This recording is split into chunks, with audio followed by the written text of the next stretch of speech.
All right, shalom, shalom. I want to start off by giving all honor, glory, and praises to Yahweh, Bahashem, Yahweh Shai, Bahashem Rakakadash. Double honors to the elders and apostles at Great Millstone who rule well, and double honor to my elder as well, Ahar Wan Ben Yasha Allah of the Lions Den Camp here in Jacksonville, Florida. Salutations to 144,000 hopeful elect pushing this truth across the four winds, and to the one-third remnant believers on Yahweh Bahashem Yahshua Shalom. To this so-called naked terrorism is to provoke violence in the black community. No, our movement seeks to avoid violence. But your own words call for direct confrontation. That's right. We demand confrontation. Isn't that a demand for violence? Well, you and I are now in confrontation, but I see no violence. Black is commonly associated with negatives. The black market, the black sheep of the family, anything which is supposed to be bad. Then why do you use the word? Why call yourselves black? I mean, you people are more brown than black. Why do you call yourselves white? You people are more pink than white.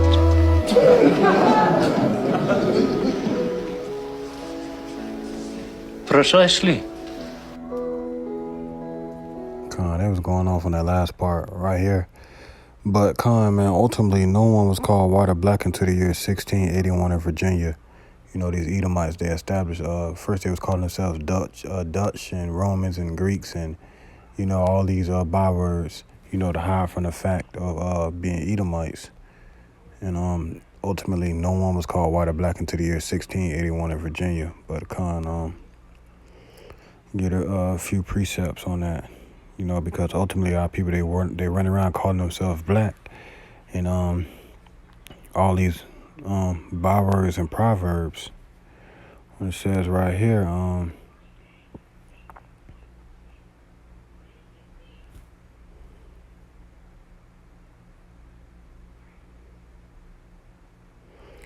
this is Deuteronomy 28 and 37. And thou shalt become an astonishment, a proverb, and a byword among all nations, whether the Lord shall lead thee.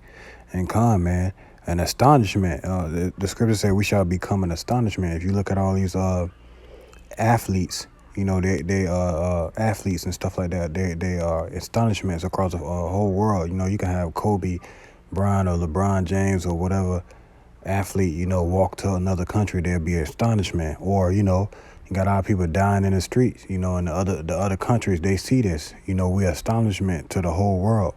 A proverb is, if you want to hide anything from a black man, hide it in a book.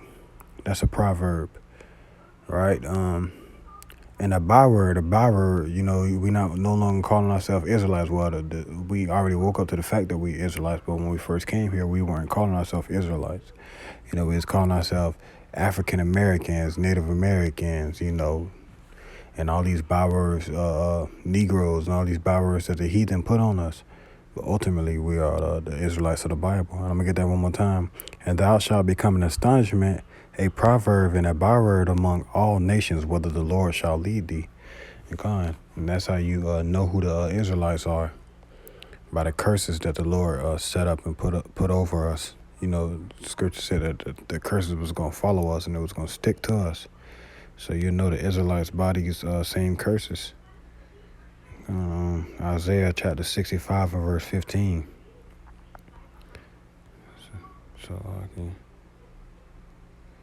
And ye shall leave your name for a curse unto my chosen, for the Lord Yahweh shall slay thee, and call his servant by another name. So the Lord is going to slay all these other Israelites that's not coming back into the fold, you know, that's not waking up and repenting, you know, because ultimately it wasn't given it to them to do so, you know, and they left their name for a curse. They want to be all these other things except for Israelites. You know, they want to be all these bywords and proverbs that the heathen, you know, put on them. You ask our people what's their nationality, they're going to say African American, named after two white men, Leo Scipio Africanus and Amerigo Vespucci. And this lesson is basically for this is a lesson full of milk, you know, for any new brothers that's out there, you know, waking up. I give a lot of brothers at my job, my YouTube channel, you know, just trying to feed them with wisdom, knowledge, and understanding. Isaiah chapter 1 and verse 3. The ox knoweth his owner. Salakia. The ox knoweth his owner, and the ass his master's crib. But Israel doth not know, my people doth not consider. And the ox and the ass are two dumb creatures, two dumb animals. But they know, they know their owner and how to get back home. But Israel, they want to be everything but Israelites. They the scriptures say, so like I'm gonna get again. The ox knows his owner, and the ass his master's crib, but Israel doth not know, my people doth not consider. A sinful nation, a people laden with iniquity, a seed of evildoers, children that are corrupters. They have forsaken the Lord, they have provoked the Holy One of Israel into anger. They are gone way backward. And our Father is mad at 2/3 of Israelites. He's not dealing with them. Ultimately he's going to destroy them for not repenting, and for crucifying Yahushua and doing everything that they did to Yahushua 2,000 years ago, But ultimately they're going to, the scriptures say they're going to wake up to everlasting shame and content, when they see the things that they did on this side, and not repenting for their iniquities. Jeremiah chapter 50 and 6. My people have been lost sheep. Their shepherds have caused them to go astray. They have turned them away on the mountains. They have gone from mountain to hill. They are forgotten their resting place. And they have forgotten the Lord Yahweh Shem Shah, which is our resting place. They are lost sheep, and they're shepherds. These pastors, these politicians that they pray to and go vote for. Everybody that they look up to here in Babylon and all across the world. They cause them to go astray. Right? Turn them away on the mountains. Right, these governments, the mountains being these governments. Our people are wandering to and fro all through the earth, through these different countries where the Lord have scattered us. And they're just lost sheep. They think they one and the same with all these nations. But the scripture said the Spirit itself bear witness that we are the children of the Lord. So everybody hate us because everybody know that we are different. They know that we are the children of the Lord, Yahweh Shem Yahushua. But ultimately, 2/3 of our people have forgotten their resting place. Verse 7, all that found them have devoured them, and their adversaries said, we offend not, because they have sinned against the Lord, Yahweh Shem Yahushua. The habitation of justice, even the Lord, the hope of their father. So we sinned against the Lord Yahweh Shem Yahushua, and these people know when we not one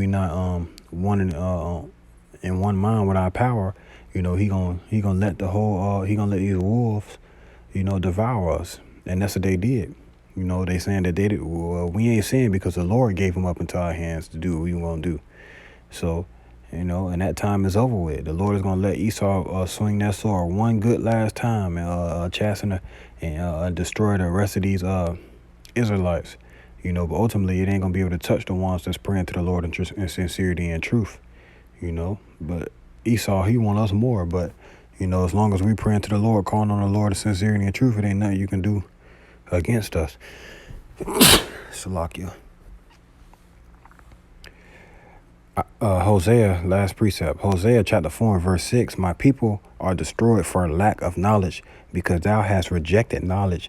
I will also reject thee, that thou shalt be no priest to me, seeing thou hast forgotten the law of thy power. I will also forget thy children. So and the Lord is going to destroy 2/3 of our people, men, women, and children. Because they were destroyed for lack of knowledge, and they rejected knowledge, and ultimately they don't care to hear the things, they shake their hand at the law of the Lord, and then, but when all hell break loose, they're going to try to call on the Lord, but the Lord ain't going to hear them. Proverbs chapter 1 and verse 20.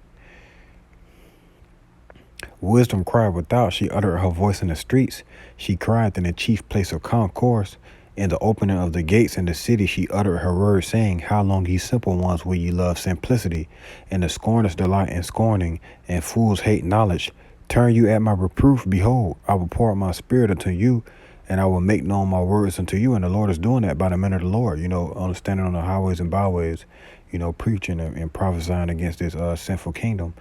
Because I have called and you refuse, I have stretched out my hand and no man regarded. But ye have sat at not all my counsel, and with none of my reproof. I will laugh. I also will laugh at your calamity. I will mock when your fear cometh. Right, the Lord's going to laugh at you. When your fear cometh, that's a desolation, and your destruction cometh, that's a whirlwind. When distress and anguish cometh upon you, then shall they call upon me, but I will not answer. They shall seek me early, but they shall not find me. And come, man. And that's what's going to happen to 2/3 of our people, you know, that reject knowledge. You know, the Lord is going to laugh at you when you try to call on him. Hosea chapter 4 and verse 6, my people are destroyed for lack of knowledge, because thou hast rejected knowledge. I will also reject thee, that thou shalt be no priest to me, seeing thou hast forgotten the law of thy God. I will also forget thy children. So come, man, now is the time to wake up and start calling yourself an Israelite. Start praying to the Lord Yahweh Shemel Shah in sincerity and truth. Start following the law, statutes, and commandments to the best of your ability. Start blowing the trumpet. You know, start letting people know that Esau coming with that thing. You know, that CHIP. You know, Esau, he coming with it. He coming hard, and he gonna poke most of our people up. You know, he gonna grip them up and poke them up. But Khan, that was a lesson. I pray that was edifying. Till the next time, Shalom.